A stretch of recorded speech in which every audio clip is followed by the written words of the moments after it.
So welcome again, everyone, to our webinar. Again, it is titled California's New Electorate, the Strength of the Latino, Asian American, and Youth Vote.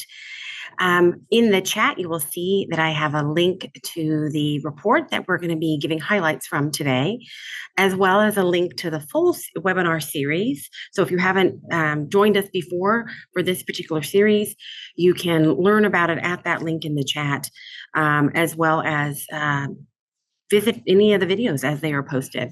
We are partnering with the Price School of Public Policy at USC, and they are kindly packaging up the videos for us, and those will be available soon. And as well as our slides. So we'll send out a notice also on our listserv to let everybody know. So they have a second chance to view these webinars, but also to hopefully share the information, share the webinars themselves. So this webinar is part of the larger series, as I mentioned, on voter outreach and turnout. And I'm just going to go ahead and jump on in because we have a lot to cover. Of course, today is 45 minutes. All of our webinars in this series are 45 minutes, same time, same station, 12 noon Pacific time to 12:45, including our last webinar next week. All right, let me go ahead and share my slides. As I mentioned, part of the webinar series, a larger webinar series on turnout and outreach in California. Will voters turn out in November? Opportunities and challenges to conducting voter outreach in 2024. Today, we're looking at the strength of Latino, Black, Asian American vote in the U.S. as well as California. We'll be doing a comparison as we think it's important to understand California within the U.S. context and within the challenges, right, that the overall nation has when it comes to producing turnout, hopefully high turnout, but particularly when we're talking about disparities in turnout and also opportunities, right, for increased representation. So something I've talked about at the beginning of each of our webinars in this series is just to set the stage to talk a little bit about what I call an equitable election landscape. And when I talk about landscape, I'm talking about a lot of things here. Of course, disparities in turnout rates, which are quite significant. They have been historically, and they remain significant in the United States and California's elections. But all of the things that go along with that, so the pushes and pulls that produce that inequitable landscape. And because this is a series on voter outreach efforts, we're going to focus here. I'm focusing on highlighting the disparities in the outreach landscape. So we know that turnout is much lower for voters of color, young voters, voters from historically underrepresented groups in our electorate period continue to be low for those historically underrepresented groups. And at the same time, eligible voters, adult citizens largely, in the state also experience differing levels of outreach and information. All voters are to some degree information low, yes, even in the information age, trying to get information on not only who to vote for, but why to vote, why it's important, why it impacts their lives, and of course, even increasingly more difficult in our age now also of misinformation and disinformation. And we know that overall, in the broad strokes of things, brushstrokes, we know that voters of color, low-income voters, young voters are much more likely and much less likely to get outreach to get contacted by campaigns and candidates. And those, of course, are the ones that are overwhelmingly doing the outreach and mobilization and actually connecting with voters in our electoral system here in the United States. And because they largely use what we call likely voter models, they're commonly called likely voter models. Those models are going to predict out who are the likely or most likely to participate. So campaigns and candidates can use their dollars efficiently, strategically, get the biggest bang for their buck. And they look at past performance, if you will, right, or turnout levels, and a whole bunch of other data, and they predict those that are going to be the really high propensity voters that are currently and will be likely to vote in an upcoming election. And of course, they're not trying to get everyone to vote; they're trying to reach those that they think are going to be most likely to vote for them. And if it's not a competitive district, you'll see very little outreach to a whole swath of the potential electorate, even registered voter electorate. And we have, of course, lots of good really effective nonpartisan groups that try to make up the difference, but they're starting in an inequitable landscape to begin with not enough resources, right, to meet the scale of need. And same thing for election officials as well, although their overall purpose, right, is to administer an election, but they still need to get information to voters. And many, of course, want to go beyond and try to expand the electorate as well and reach those that aren't registered, but those are eligible. And they are also fighting an uphill battle in terms of the inequitable information landscape. So let's jump in here a little bit to the 2020 presidential election. So if we're going to talk about the strength of the electorate, let's look at the most recent presidential election. All eyes are on 2024, but what happened in the most recent presidential election? So I want you all to think, if this was a big room, I'd ask maybe some of you to shout it out and we'd have a conversation, but I'd like some of you just to think for a moment. Do you know what the eligible turnout rate was? And let me define that. That's the percentage or the share of those who are eligible to vote, adult citizens who actually cast a ballot in the 2020 general election, whether they're registered or not, just the eligible voter turnout. And if you know that number, do you know what the turnout was for voters of color, for Latinos, for Blacks, for Asian Americans, AAPI, or other groups? Well, we indeed had a record turnout at the national level in the United States. Many of you are very well versed in this field, of course, that have joined us today over Zoom. Others, even the general public probably heard at least a story or two through the news that we had record voter turnout. Maybe you might not remember exactly what that number was, but it was about 67, 68% almost of eligible voters in the United States that cast a ballot. That was a record as far as we can identify in terms of going back historically. So that also, though, didn't just give us a turnout rate that was a record at the U.S. level, but it generated the largest increase in number of voters between 2016 and 2020, right? 21 million more people voting than in the 2016 election. And of course, many Americans, right, thought that 2016 was a consequential election, but we saw turnout much higher in 2020. So a lot of positive stories, right, in other words, a lot of positive stories about the 2020 election. In California, we had a little higher turnout rate, 71% eligible voter turnout rate, the highest since the 1952 general election. So it wasn't a record, but it was the highest in decades. And we also saw more voters turning out, a state record for votes cast, 3.1 million more votes than during the 2016 election. So California did well as well, right, in comparison to the US as a whole. And the number of Latino, Asian American, and Black voters also grew notably between the two presidential elections. Voters of color were a substantial share, right? We want to make sure that that is understood, a substantial share of those casting a ballot in 2020. And across the United States, a major factor in the outcomes of elections, of actual races, right? Certainly in swing states, but at the state level, at the local level across the United States, voters of color were part of the decision factor, right? Decision-making process or the voting process and generating outcomes in communities. However, and we have to talk about, right, disparities. So it was a very good year in 2020 for turnout, but increases in turnout in that election didn't occur at the same rates across racial and ethnic groups, and in most cases didn't mitigate inequities in representation.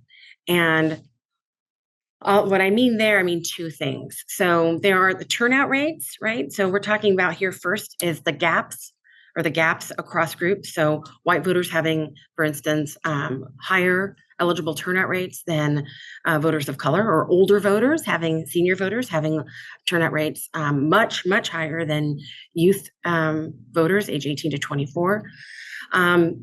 And for our topic today, we're focused on race, of course. But when I talk about representation, that can mean a lot of different things to people. But here in the electoral context, for our purposes, we talk about representation as the share of the pie of voters that are actually casting a ballot, what the share is for Latinos, Asian Americans, and Black voters of that pie of voters compared to their share of the overall population. So for a group to be numerically represented at the ballot box, they would have, those two shares would be about the same. So Latinos were 30% of the population, the eligible voter population, I should say. They would be, to be represented, numerically represented equitably, they would be 30% of all actual voters in an election. Hopefully that makes sense. Those actually casting a ballot. But because of disparities in voter turnout rates, we see quite significant differences or gaps when it comes to representation at the ballot box by race and ethnicity. Of course, there's significant longstanding disparities that persist in turnout rates between race and ethnicity. I noted that at the beginning. And Latinos, Asian Americans, and Blacks continue to be underrepresented, again, in that comparison of share of actual voters to share of eligible voters. So there's a potential greater impact, though, for voters of color.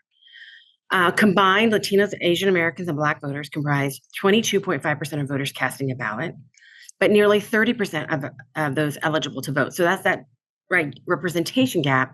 But at the same time, if you flip that and you think about, that means there's a lot of voters that are eligible, voters of color that are eligible to vote that haven't yet voted. They are an opportunity, right, quite significant in numbers, to enter into the electorate and be a powerful force and, of course, represent their communities very strongly, as they already do, but more. So with growing population numbers, voters of color are positioned to have a larger say in future elections under just current rates. But if there were higher rates of turnout with growing population numbers, in tandem with higher rates of turnout, if that were achieved, then obviously even more greater representation and more impact, right, for communities, a larger voice for communities. There's a potential impact also for voters of color in California. So combined, the same three groups, Latinos, Asian Americans, and Black voters, comprise 41.5% of voters casting a ballot in the 2020 general election, but nearly almost 54% of those eligible to vote. So again, that's that representation gap. But at the same time, right, if you flip it and think about it as an opportunity, there are a lot of eligible voters in California, eligible voters of color that are potential additions, right, to the electorate. With growing population numbers, voters of color are positioned to have larger say. Now, I'm going to talk about that when I talk about when I get into demographics in a little bit, and it's a complicated picture in California when we say growing population numbers. So I'll talk about what that is in a few slides. But first, looking forward to the upcoming election and even thinking beyond, it's critical to identify opportunities to both not just turn out voters, right, to be thinking about turnout or get out the vote, but to register as well in order to see a more equitable and robust U.S. and California democracy. Because as long as there are disparities in turnout, we have underrepresentation at the ballot box happening in the United States and in California. We do not have a representative electorate. So the pie of those actually, another way to think about this is the pie of those that are actually casting a ballot in any given election, whether it's high turnout, like in 2020, a record high year, or lower turnout, it doesn't matter, because the story is essentially the same. The pie of actual voters demographically looks very different than the overall population, but also of the overall eligible voter population, adult citizens. And that is kind of the fair way to compare the two numbers. So I'm going to give you numbers here because we're doing a national comparison. We're intentionally using a data set that where the methodology is consistent or essentially consistent across states. So we're presenting data from that we acquired from Catalyst, which is a very well-known data vendor. Citizen voting age estimates are from the ACS data from the census. That is at the U.S. level. At the California level, they're actually from the California Department of Finance, and I'll talk a little bit about that as well. We also have data from the decennial census, and we have U.S. population projections, which are also sourced from the U.S. Census. And then, again, California numbers are from the California Department of Finance. So overview, I'm going to talk about turnout rates for the next few slides with 3 sections. turnout rates, demographic landscape, the changing landscape, and the opportunities for voter mobilization by state. Let's talk about eligible voter turnout. So, despite high turnout, remember that record year in 2020 that we just covered, large turnout gaps between people of color and white non-Latinos persisted. Here you can see this is a simple line graph. We start at 2016, right? We're comparing 2016 to 2020. You can see the increased turnout, right, from 2016 to 2020 for the total population for everyone. And there's that everyone line, which is yellow, in case you haven't identified it yet. There's that 66.7% I said earlier, that third of eligible voters that turned out. Much higher for white voters, again, using Catalyst data. Much lower for Latinos, Blacks, and Asian Americans here. And what I really am focusing on, right, is not just, again, the disparities, but the fact that the disparities persisted, right, even in a record high year. We knew that would be the case because we've not seen an election in the United States where we have equity at the ballot box or where we have the same turnout rates or no disparities. But it's still worth noting that they are there and they are significant. And then in 2022, part of the story in 2022, depending on what state you were in, is that turnout, again, in comparable elections. So when we talk about 2022, a midterm year, we compare it to 2018, which is a midterm year. And at least at a US level, states varied in terms of the story, but at a US level, with lower turnout in 2022 compared to the previous midterm, turnout gaps widened for all racial and ethnic groups. So we saw a widening of that disparity story from 2018 to 2022. Again, emphasizing the importance. We always hear so much about presidential years. Most research, right, by political scientists and political sociologists across the United States are focused at presidential elections. But research on midterms are incredibly important, and of course, primaries and other elections as well. Okay, I'm going to go through some of these fast because of time. Here are the next two slides. I just want to emphasize that there is a difference in the disparity story if you're looking at registered voter turnout versus eligible voter turnout. So registered voter turnout is the share of those, the proportion of those that actually, are registered to vote, who actually voted, registered voter turnout. And again, eligible voter turnout, your denominator is adult citizens, those who are eligible to vote. Always, or just about always, when we look at registered voter turnout, we still see disparities, but they are less pronounced. This is one of the reasons why our center always emphasizes, wherever possible when the data is available, if you're interested in understanding voice and representation, look at eligible voter turnout numbers and understand the disparities with that measure. One of the reasons that we see the differences, of course, is that registration rates in the United States are also quite significant by race of the city. Voters of color have lower registration rates than white voters or the general population. This is US and California. And those disparities in registration rates, right, have to be understood, right, when you look at registered voter turnout rates, because you can have, for instance, registered voter turnout rates in a community maybe where they're pretty equal, but disparities in registration rates mean, right, maybe you had not very many people registered, for instance. And so that registered voter turnout rate is really, in a sense, obscures or it's doesn't tell the story of actually how many people, right, and the proportion and the size of the voice of communities of color in a given jurisdiction. Similar trends occurred in 2022 midterm elections. It doesn't really matter across elections. We know that generally disparities are less pronounced if we look at registered voter turnout rates. So now I'm going to move over to California. And here, again, I'm using Catalyst data, our analysis of Catalyst data, because we're looking across the United States, we're looking across states and comparing California to the US as a whole. In our presentation here, we're comparing it to the US as a whole. So we need to use comparable data with a comparable methodology. So we see very similar story, right? Different numbers, but very similar story here in terms of disparities across race ethnicity in the 2020 general election. So our analysis shows that overall eligible voter turnout rate a little bit lower than the official number that I gave you, I think, in one of our first few slides. So it's 67%.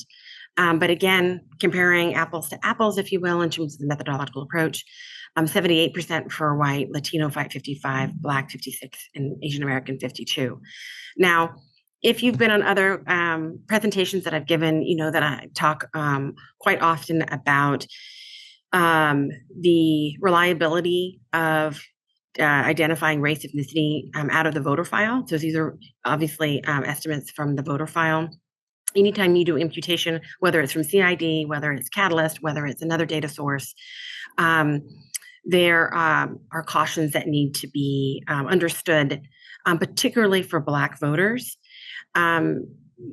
Largely because we do not have race ethnicity to a significant degree identified for voters in the California voter file, and that's the case for most states across the United States, researchers have to do what's called imputation. So you're statistically guessing somebody's race or ethnicity in the voter file based on there's two main things: their surname, as well as the population makeup of their jurisdiction. That's using census data. It can be in a state like California, pretty reliable for Asian Americans and Latinos, can be less reliable for Black voters because the population, the way the population is distributed, and because it's much smaller proportionally, not numbers, but proportionally. So, we show these numbers for Black voters because Catalyst, because of the consistent data source across the United States, but we just caveat and urge some caution because imputation is not perfect. There is no way, right, when you're statistically guessing to have obviously to have a 100-degree of certainty. All right. And then for midterm election, obviously much lower for everybody here, as it is for the United States, and it was across the US in 2022. But again, a similar story in terms of disparities. So eligible voter turnout by state. So here, what we're looking at, again, is consistent analysis and data source, and we've broken up into 5 categories, and the next several slides all use the same scale across groups so that it's comparable and hopefully easier for the reader or the viewer. And what we can see here, if we just look at eligible voter turnout rate, this is for Latinos, and we'll show it for other groups in a moment. So the share of the eligible Latino population that turned out to vote in each state. And you can see the kind of higher to lower, right, depending on the color here. And California finds itself not in the highest turnout, but in the group that's second highest, just as we've presented it here. Again, I'm doing this kind of simply for our webinar. Here, again, we're looking at eligible voter turnout now, but now we're looking at the disparity. White turnout, which is higher, of course, the difference between white turnout and Latino turnout. So that disparity story, right? And you can see now there are a couple exceptions here with Montana and Maine, where the data is just skewed because of the size of the Latino population. So if we don't look at that, again, we can see, though, across the United States, we see differences, right? And for our purposes today, that's what I want to emphasize, is the differences in that disparity story by state. And again, we get into details in the report as well, and in our appendices that are attached to the report. You can look up every state and the disparities for every state and have that available to you. So for today's purposes, I will just present what you see here, and then invite you, of course, to look at those details. Asian American, again, this is the eligible voter turnout of the Asian American population by state across the United States. You can see some much higher numbers right in the Southeast, for instance. California is kind of in that middle range, if you will, again. Eligible voter turnout disparity, this is the difference between white, non-Latino, and Asian American. So much smaller numbers, but with our outliers up there in Maine, you can see those still differences across the state in that disparity story. So if we flip it, that's also differences across the state in the opportunity story. But right now we're focused on disparity. Eligible voter turnout for Black voters across the United States. Understanding here that the reliability of imputation for Black voters does vary by state, as I said, more challenging in California. States like Georgia, for instance, have nearly everybody on the voter rolls that are identified as Black, so they do not have to rely much less on imputation. But we see differences again across the United States. And then the disparity story as well. All right, for time, I'm going to move on. Let's talk about demographic change. So part of the strength story or the opportunity story is looking at demographic change. So if we look at just 2010 to 2020 population of Asian American, Black, Latino, white, across that decade, and as the US as a whole, you can see there was significant change, right? The racial and ethnic makeup of the country continues to diversify. Asian Americans over that time period, we know that there are certainly concerns and challenges with the US Census data, of course. But here we present the data that we have. So Asian American increased just over 35%. This is the actual numbers. Black, 6%, Latino, 23%, white, non-Latino actually declined in the United States, and overall US population, 7%. People of color are comprising an increasing share of the population for diversifying the nation. So here we're looking at shares. I showed you the change, right, from one number in 2010 to one number in 2020. Here I'm showing you specifically the pie of the population in each year and how that changed. So for Asian Americans, by the time we get to 2020, 6.1% of the US population, again, their share of the overall population, and that changed 1.3 percentage points. You can see 4.8 to 6.1. Black declined by 0.1, now at 12.1. Latino 18.7, up by 2.4 percentage points, and white declined by 5.9 percentage points. Now currently, according to the U.S. Census estimates, at 57.8%. And again, that's a proportional story. I want to go back for just a moment again and show you there has been positive change for people of color, right? The exception being white here, as you can see. But every group, Asian American, Black, and Latino, all had population growth, period, in sheer numbers. Make sure that's clear. But at the share, the proportional kind of pie story, that was different, right? So the largest growth was Latino and Asian Americans, or really the growth that we saw was from Latinos and Asian Americans, and that's because of the sheer size of their numbers, right, overall, and the growth that meant that they dominated the proportional change story. Now, the U.S. Census, and these are just their new set of projections that are just a few months old.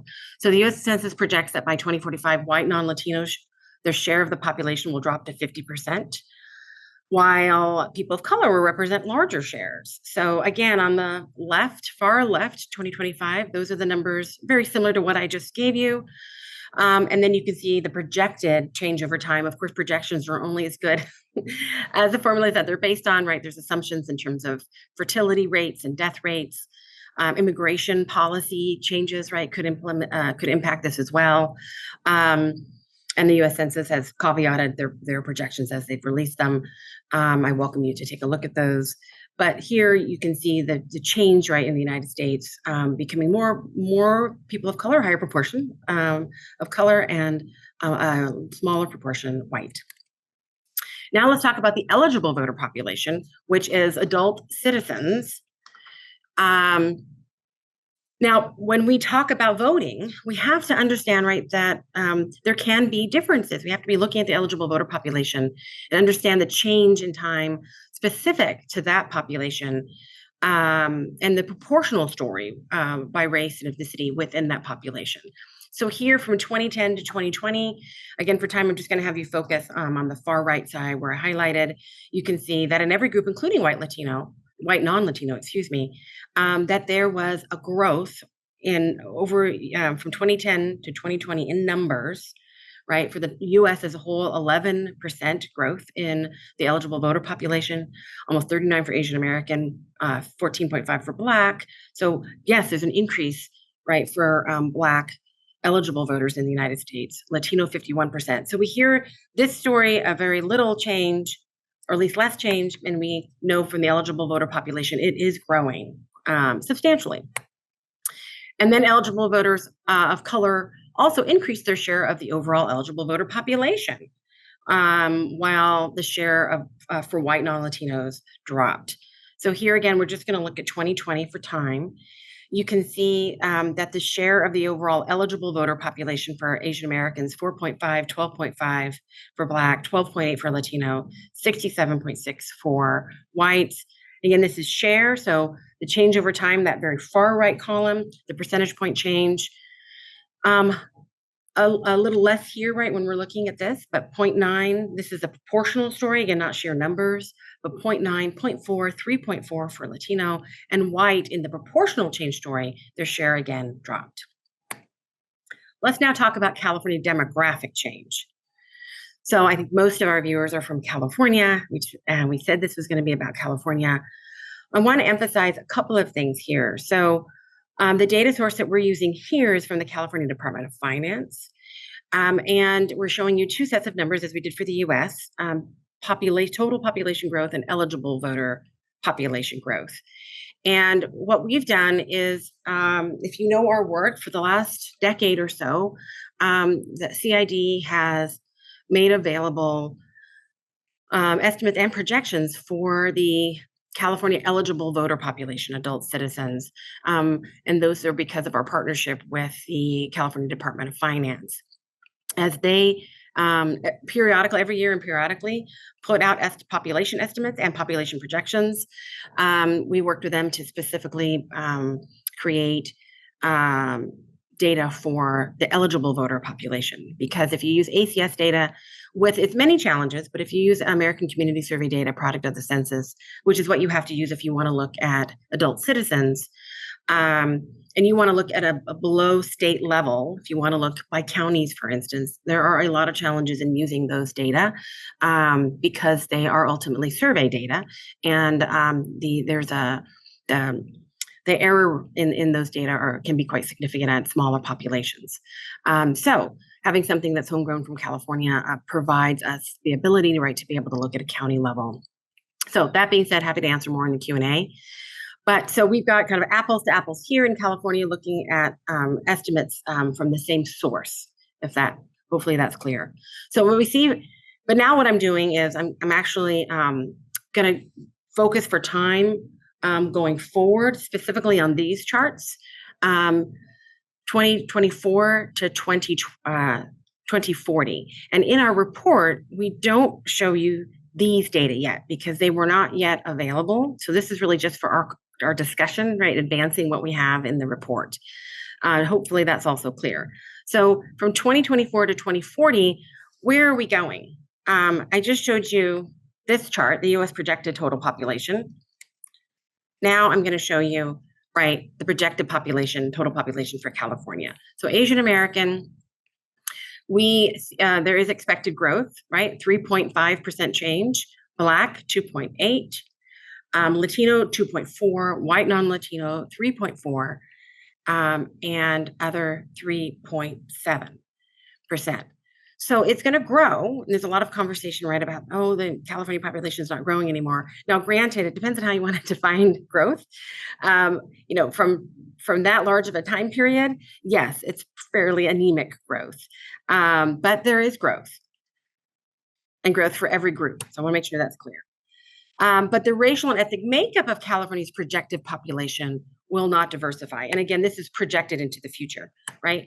But if we look at that proportional change story, as we looked at for the US a moment ago in that line graph, we see something very different. So the proportional change story doesn't really change. So look here at the far right, and you can see that Asian American is just 0.1%, Black essentially flat, Latino essentially flat, right? Or same as Asian American, white non-Latino essentially flat, and others. And yes, those are correct. And And this is the story. So if you've looked at any of our work over the years, again, we've shared population projections a number of times and updated them over the years. And every time that we've updated them, again, working with the wonderful folks over at the California Department of Finance, it doesn't look like this, right? So the white population proportionally declines more. The Latino population increases. Yes, it's fairly flat for Asian Americans and Blacks. Again, population growth, but we're talking about the proportional change story. But estimates have been revised, and the total population projections that the Department of Finance has put out for the general public, which look just like these, have been adjusted. And that is a product of a number of reasons, but largely because of change in the expectations around fertility rates, the younger median age for Latinos and Asian Americans impacting that. And these estimates, again, or these projections, could change in the future. Again, there's going to be some growth, right? But the proportional change story looks very similar, very essentially flat. However, when we look at eligible voter population, it's a different story. And that, again, we emphasize it's important to be looking at these sorts of numbers. So you can see for each group here, let's just look on the far right because of time. Asian Americans, 11.1%. This is the eligible voter population growth, the change from 2024 projected to 2040 projected to the change in actual number. So 11% higher projected for Asian American, 5% for Black, 17% for Latino, 2% for white, and 13% for other, all voters 9%. And here's that proportional change story. I'll show you that graph like the US one in a moment. Here you've got 4.7, share of the population by the time we get to 2040, 14.7 for Asian Americans, 6 for Black, 36 for Latino, 40 for white. And here's that chart. In years past, when we've shown this, Latinos and whites, by 2040, the two bars connect, and they're both at about 38% of the eligible voter population projected in 2040. So as you can see here, that white bar is green. The estimates or the projections have changed now to mean that Latinos will still be a smaller proportion by almost 4 percentage points of the eligible voter population by that year compared to whites. But we still do see change and growth over time for those two groups. Again, we will see change for Blacks and Asian Americans as well. I showed you those numbers, but again, this is the proportional story. Opportunities for mobilization. So historic representation, right, gaps have persisted. We've shown you that, we've talked about that, with people of color representing smaller shares of votes cast in elections than the share of the eligible voter population. Gaps widened nationally between Latinos and Blacks, while Asian American representation gaps slightly narrowed, again, nationally. Nationally, in recent midterm years, the representation gaps widened for all racial and ethnic groups examined between 2018 and 2022. In California, it's a little bit more of a complicated story at the 2020 presidential level. We essentially didn't see a change in the disparities as data has allowed us to examine across groups. Now, that being said, with our new data from the California Department of Finance, we are very shortly going to be presenting a new relook, if you will, maybe that's a better way to say it, a relook at the California story in terms of turnout in the last couple of elections. The story overall still doesn't change, but there are some interesting adjustments based on new data that we've received. And I'm not talking, of course, about the projection data, but also data that has allowed for adjustments to 2020 numbers. And again, with the eligible voter population. Heading into the next election, there are considerable opportunities to mobilize eligible voters of color, maximize their influence in election outcomes. Right, this is the opportunity across all states. Larger share of eligible voters of color didn't cast a ballot, totaling 34 million potential voters, representing nearly 15% of all eligible voters in the country. Voter mobilization is only one piece, of course, when we're talking about improving turnout and representation in both California elections and US elections. We need to always keep front of mind current and historic policies that have really been designed to discourage voting that disproportionately impact communities of color. They need to be addressed in tandem, right, with increased mobilization efforts.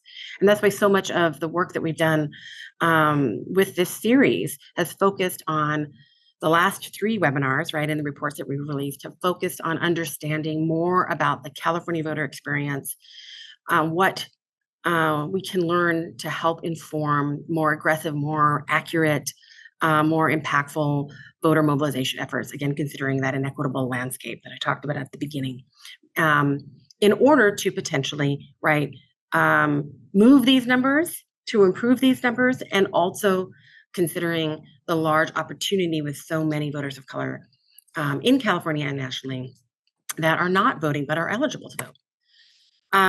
And I've talked about this a little bit, just really quickly. I'm going to, because of time, just show you share of eligible voters who didn't vote. Again, that varies. So again, of the eligible voter population, subtracting those who voted, just really quickly, you can see that changes across time. Same scale, just so for comparison purposes, right, for Black voters as well. And Latino, Asian American, and Black voters comprise 22% of voters casting a ballot in that 2020 general election, but nearly 30% of those eligible to vote. Just to put a finishing point here, in California, it's 41% of those casting a ballot in the 2020 election, but nearly 54%, as I mentioned earlier. And then at a national level, we look at absolute numbers. We're talking 15 million Latinos, 5 million Asian Americans, plus, and 13 million Black voters. And voters represent diverse communities with a wide range of experiences, ideas, needs, opinions, and all of that, of course, should be equitably represented. We hope everybody agrees, right, in a strong democracy throughout the political process. We're not talking here about partisanism. We're not talking about who wins elections. We're talking about representation and voice.